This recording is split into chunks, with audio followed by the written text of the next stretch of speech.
हमारे चैनल विद्यासारथी पे। तो हम लोग नेशनल करंट अफेयर पढ़ रहे हैं।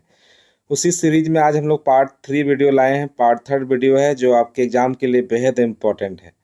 उम्मीद कर रहे हैं कि आपका तैयारी बहुत अच्छा से चल रहा होगा। आप लोग जी जी जो जी जान लगाए होंगे आपके इस एग्जाम को लेके, क्योंकि आप सबको पता है जेपीएससी हर साल नहीं आता है। ये 4 साल 5 साल इवन पंचवर्षीय योजना भी बन जाता है कभी कभी। तो उम्मीद कर रहे हैं कि आप लोग जो भी मौका मिल रहा है इसमें आप लोग अपना परचम लहराएंगे, ठीक है। और नेशनल करंट और झारखंड करंट का सीरीज हम लोग चला रहे हैं। अगर आप हमारे पुराने वीडियोज को नहीं देखे हैं तो जाके प्लेलिस्ट को देखिए। उसमें पुराने वीडियो हैं हमारा जो करंट अफेयर से रिलेटेड पार्ट 2 पार्ट 1 पहले से अपलोड किए हुए हैं। आप पहले उन वीडियोज को देखिए, फिर इस वीडियोज को देखेंगे। इससे क्या होगा कि आपको एक कंटिन्यूटी रहेगा कि आप क्या कहाँ पे पढ़ रहे हैं और किस तरीका से चल रहे हैं, ये आपको पता चल पाएगा, ठीक है। तो चलिए अब हम लोग टॉपिक पे बात करते हैं। और फर्स्ट टॉपिक जो आपका आज का है वो है आपका भारत रत्न पुरस्कार, ठीक है। तो आप अभी सुने होंगे जो 2024 में जो भारत रत्न सम्मान दिया गया है, ये पहली बार ऐसा हुआ है कि इस बार 5 लोगों को भारत रत्न सम्मान दिया है। इससे पहले ऐसा कभी नहीं हुआ था कि ये भारत रत्न पुरस्कार 5 लोगों को मिला था। अभी तक मैक्सिमम 3 लोगों को मिला था। बट इस साल ऐसा हुआ है कि ये 5 व्यक्ति को मिला है। तो ये इस बार ये रिकॉर्ड टूटा है। आपका जो तीन तीन लोगों को देने का रिकॉर्ड था वो इस बार आपका फाइनली टूटा है, जो 5 व्यक्तियों को दिया गया है। तो किनको मिला है ये आपके एग्जाम के लिए बेहद इंपॉर्टेंट है। उसमें सबसे पहले है आपका कर्पूरी ठाकुर जी, ठीक है, जो मरणोपरांत इनको मिला है, जो बिहार के 2 बार के सीएम रहे हुए हैं कर्पूरी ठाकुर, इनको मिला है। सेकंड है आपका एमएस स्वामीनाथन, इनका नाम सुने होंगे, जो हरित क्रांति के जनक हैं, इनको भी मरणोपरांत मिला है, एमएस स्वामीनाथन जी। थर्ड है आपका पीवी नरसिम्हा राव जी, इनको तो आप एलपीजी एरा के नाम से सुनते सुनते आ रहे हैं इतना दिन से, ठीक है। एलपीजी एरा क्या होता है आप हम लोग को कमेंट बॉक्स में बताइएगा, ठीक है। सुने होंगे आप लोग एलपीजी एरा, या तो उदारीकरण वैश्वीकरण सुने हैं ना। तो यही एलपीजी एरा कब आया था ये कमेंट बॉक्स में बताइएगा। तो ये भारत के पीएम रह चुके हैं, इनको भी मरणोपरांत मिला है।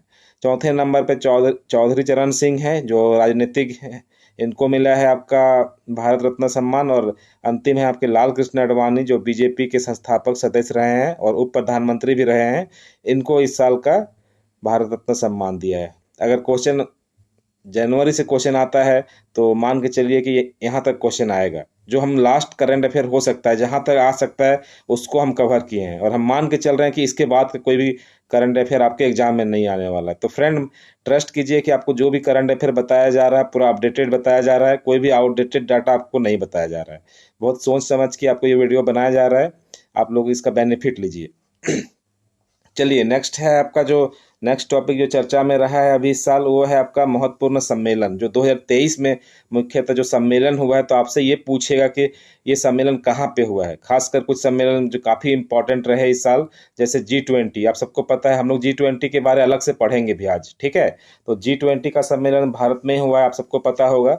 उसके बाद आसियान शिखर सम्मेलन, ये आपका इंडोनेशिया में हुआ है। अंतर्राष्ट्रीय योग महोत्सव, जो इस साल का जो अंतर्राष्ट्रीय योग महोत्सव हुआ है आपका उत्तराखंड में हुआ है।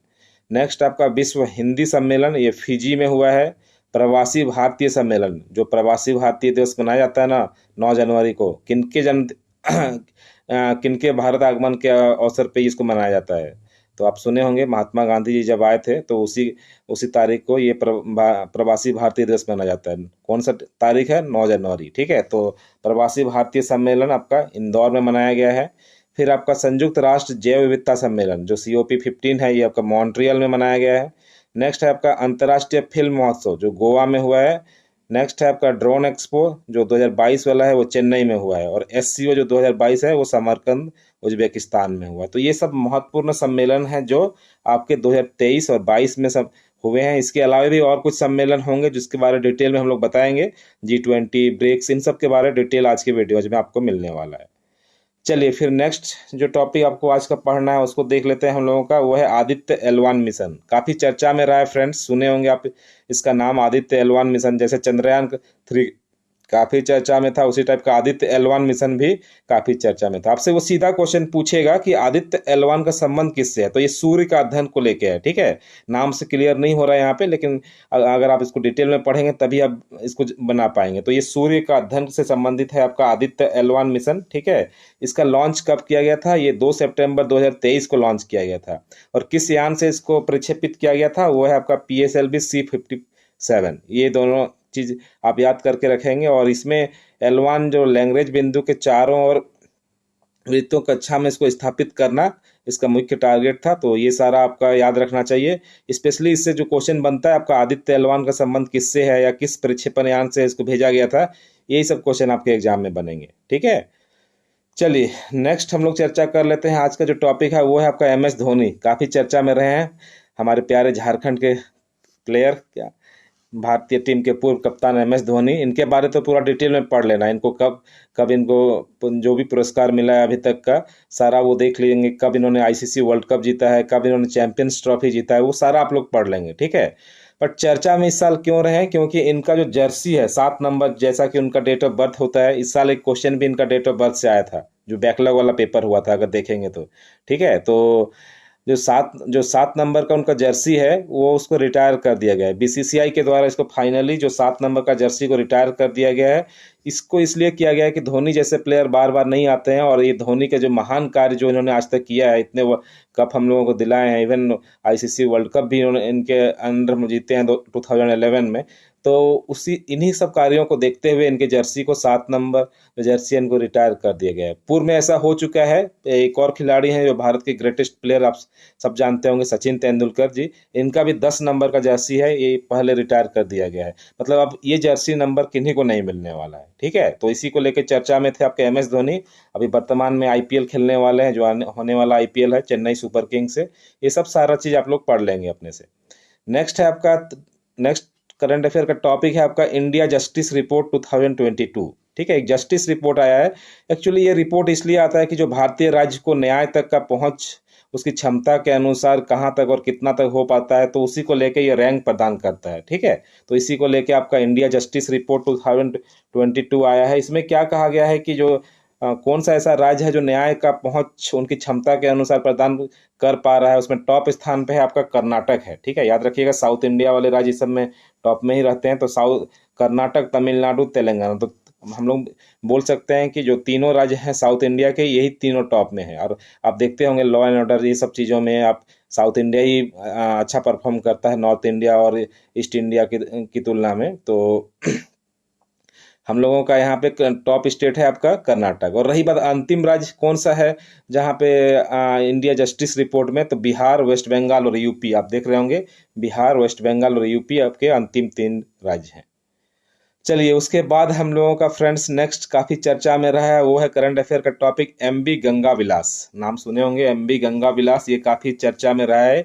ये विश्व का सबसे लंबा नदी क्रूज है। ठीक है, ये कहाँ वाराणसी से ये रवाना हुआ था और असम के डिब्रूगढ़ तक पहुंचा था। हमारे लिए क्यों इम्पोर्टेंट है कि ये झारखंड से भी होके ये क्रॉस किया था। तो झारखंड से ये साहेबगंज से क्रॉस किया था। ठीक है, ये साहेबगंज को ये झारखंड में टच किया था। आप जानते होंगे जो गंगा नदी साहेबगंज से होके बहती है, तो ये साहिबगंज में इसका पड़ाव था झारखंड में। कुल इसका जो डिस्टेंस है जो वाराणसी से असम तक ये ट्रेवल किया वो लगभग 3200 किलोमीटर था और 27 नदी प्रणाली से ये गुजरता है। ठीक है, और इस पोत की लंबाई था लगभग 62.5 मीटर। ये सब कुछ की पॉइंट है आपका MV गंगा विलास से, इसको याद कर लेना है। नेक्स्ट आपका जो काफी चर्चा में रहा है वो है आपका time person of the year. ठीक है, तो ये time person of the year प्रत्येक साल एक अमेरिकी पत्रिका है टाइम, उनके द्वारा निकाला जाता है। तो आपसे पूछ सकता है कि 2023 का जो time person of the year किनको घोषित किया गया है, तो ये टेलर स्विफ्ट हैं। इनको एक अमेरिकी गायिका हैं, इनको टाइम पत्रिका के द्वारा time person of the year 2023 घोषित किया गया है। चलिए बस हो गया, आगे बढ़ते हैं हम लोग। नेक्स्ट टॉपिक है आज का जो हम लोगों को पढ़ना है G20 समिट। ये तो बहुत इंपॉर्टेंट है, बहुत इंपॉर्टेंट आपके एग्जाम के लिए। मान के चलिए कि इस बार आपका एक क्वेश्चन यहाँ से आने वाला है, क्योंकि इस बार का जो बैकलॉग पेपर हुआ था अभी JPSC के द्वारा जो 2023 में जो बैकलॉग पेपर लिया गया था उससे 2 प्रश्न बना था। तो हम लोग मान के चल रहे हैं कि एटलीस्ट एक क्वेश्चन तो आपके एग्जाम में आएगा। ठीक है, G20 से लेके। तो इसके की पॉइंट को हम आपके लिए लेके आए हैं। क्या क्या है की पॉइंट इस बार का जो G20 भारत में हुआ? सबसे पहले तो जानना है कि ये आयोजन आपका भारत में हुआ, ठीक है। नेक्स्ट, जब आयोजन हुआ तो इसका कुछ थीम होगा, तो ये थीम था आपका वसुधैव कुटुंबकम, ठीक है। इसका अर्थ होता है one earth, one family, one future. यही इस बार का जो बैकलॉग का पेपर में यही क्वेश्चन आया था कि जो थीम था one earth, one family, one future, इसी से संबंधित था, ये पूछा हुआ था इस बार, ठीक है। उसके बाद इसमें भारतीय शेरपा कौन थे? तो भारतीय शेरपा अमिताभ कांत थे। और पहली G20 की शेरपा बैठक जो हुआ था वो उदयपुर, जो कि राजस्थान में है, वहीं पे इसका पहली जो G20 शेरपा बैठक हुआ था। अगर आप पूछ सकता है कि अगर G20 का जो नेक्स्ट समिट है जो 2024 में होगा वो कहाँ पे होगा? तो वो ब्राजील में होगा, ठीक है। अच्छा, एक और की पॉइंट है यहाँ पे है कि जब G20 अब जो है G21 के नाम से जाना जाएगा, क्योंकि अफ्रीकी संघ जो अफ्रीकन यूनियन है इसको एक अस्थाई सदस्यता का दर्जा दिया गया है यहाँ पे। ये बहुत इंपॉर्टेंट है, अफ्रीकन यूनियन को यहाँ पे जोड़ दिया गया है। तो अब G20 G21 के नाम से जाना जाएगा। तो हम उम्मीद कर रहे हैं कि आपको G20 से अब जो भी क्वेश्चन आएगा लगभग इन्हीं 4-5 पॉइंट के अंदर आएगा, क्योंकि ऑलरेडी 2 क्वेश्चन आ चुका है। तो हम लोग मान के चल रहे हैं कि इसी सब से कुछ एक क्वेश्चन आपका आने वाला है, ठीक है। चलिए अब आगे बढ़ते हैं, और आज का शायद ये प्रॉब्ली लास्ट टॉपिक होगा आपका ब्रिक्स, 15th ब्रिक्स समिट, ठीक है। लास्ट या सेकेंड लास्ट होगा? क्या है? सेकेंड लास्ट है। चलिए, तो ब्रिक्स समिट आपका 2023 या 15th नंबर का था। इसका आयोजन हुआ है आपका दक्षिण अफ्रीका का जोहान्सबर्ग में, ठीक है। ब्रिक्स का फुल फॉर्म फ्रेंड आप लोगों को पता है कि नहीं? ये भी पूछता है बार बार। ब्रिक्स, बी से होता है ब्राजील, आर से होता है रसिया, आई से होता है इंडिया, सी से होता है चाइना, और एस से होता है साउथ अफ्रीका। ब्रिक्स पूरा पढ़ लेना आपको, ठीक है। तो यहाँ से क्या की पॉइंट है आपका जो इस समिट को हुआ था, जो 2023 में हुआ था, ये सबसे पहले तो ये जोहान्सबर्ग जो दक्षिण अफ्रीका एक शहर है वहाँ पे इसका आयोजन हुआ था। भारत की ओर से जो प्रतिनिधि किए थे हमारे मोदी जी, जो भारत के प्रधानमंत्री हैं, वो गए थे, ठीक है। और इस बार का जो विषय था ब्रिक्स में वो था ब्रिक्स और अफ्रीका, पारस्परिक रूप से त्वरित विकास, सतत विकास तथा समावेशी बहुपक्षवाद के लिए साझेदारी। ये इस बार का थीम था। थीम थोड़ा लंबा है, कोशिश कीजिए इसको याद कर लेने का। कभी कभी इस विषय के बारे भी टॉपिक में क्वेश्चन में आते हैं। बट आपके लिए सबसे ज्यादा इंपॉर्टेंट है कि इस बार जो ब्रिक्स है इसमें 6 और देशों को जोड़ दिया गया है, ठीक है। जो ब्रिक्स में पहले 5 मेंबर थे, अब इसमें और 6 मेंबर को और जो 6 सदस्य देशों को जोड़ दिया गया है। ये देश कौन कौन से हैं ये इस बार पूछ सकता है आपके एग्जाम में। इसको VBI हम लोग मान सकते हैं। कौन कौन से देश हैं जो जिनको इस बार जोड़ा गया है? वो है आपका मिस्र है, सऊदी अरब है, UAE है, इथोपिया है, अर्जेंटीना है और ईरान है। इन 6 देशों को इस बार शामिल किया गया है। तो उम्मीद कर रहे हैं कि फ्रेंड आप लोग को ब्रिक्स से अगर कुछ भी क्वेश्चन आता है तो आप लोग बनाने के लायक हो जाएंगे। और आप लोगों का कमेंट आ रहा है कि वीडियो बनाइए। फ्रेंड एक्चुअली थोड़ा मेरे पास भी समय नहीं हो पाता है। हम भी जो भी समय होता है वो उसमें वीडियो बना देते हैं, बट फुल टाइम वीडियो नहीं बना पाते हैं क्योंकि हम भी फुल टाइम इसमें नहीं दे पा रहे हैं, ठीक है। तो कोशिश कर रहे हैं कि जितना हो सकता है मेरे ओर से उतना हम वीडियो करंट अफेयर और मिसलेनियस टॉपिक का कुछ टॉपिक हम आपको करा देंगे। बस आप लोग हमारे टेलीग्राम चैनल को और यूट्यूब को, दोनों को हम लोग को सब्सक्राइब कर लीजिए ताकि आप लोगों को नोटिफिकेशन भी मिल सके। चलिए, और आज का लास्ट पॉइंट है जो आपको बताना है, हमें बताना है आपका लास्ट टॉपिक I2U2। नाम सुने होंगे I2U2। ये फर्स्ट सम्मेलन इसका वर्चुअल हुआ है, ठीक है। सीधा सीधा क्वेश्चन पूछेगा I2U2 में कौन कौन सा मेंबर है, ठीक है। तो इंडिया, इजराइल, USA और UAE, ये 4 मेंबर है I2U2 में। देखिए I2U2 2 I है 2 U है, तो इससे फुल फॉर्म हो गया इंडिया, इजराइल, फिर आपका USA और UAE। ये आपको याद कर लेना है। इस बार जो वर्चुअल सम्मेलन हुआ इसमें 6 क्षेत्रों पर चर्चा किया गया है। कौन कौन सा क्षेत्र पे? जल, ऊर्जा, परिवहन, अंतरिक्ष, स्वास्थ्य और खाद्य सुरक्षा, इन पर चर्चा किया गया है। तो ये सब कुछ बेहद इंपॉर्टेंट टॉपिक जो आपके होने वाले आगामी 17 मार्च को जो परीक्षा है JPSC का सिविल सर्विसेज को, हम लोग मान के चल रहे हैं कि ये सब टॉपिक आपके लिए बेहद इंपॉर्टेंट होगा और कहीं ना कहीं आपका क्वेश्चन देखने को मिलेगा पेपर में। फ्रेंड्स, तैयारी करते रहिए, जम के पढ़िए। अभी समय है आप लोगों के लिए, 5-6 दिन और भी बचा हुआ है। इसमें रिवाइज करने में समय दीजिए। जितना से जितना आप रिवीजन करेंगे उतना आप लोगों को बेनिफिट होगा। चलिए, लास्ट में जैसा हम बोलते हैं, हमारे चैनल को जरूर सब्सक्राइब कीजिए, ठीक है। और अपने फ्रेंड्स को भी शेयर कीजिए ताकि सभी लोगों को इसका बेनिफिट हो सके। क्लास का वीडियो देखने के लिए शुक्रिया सभी को। Thank you, bye bye, take care.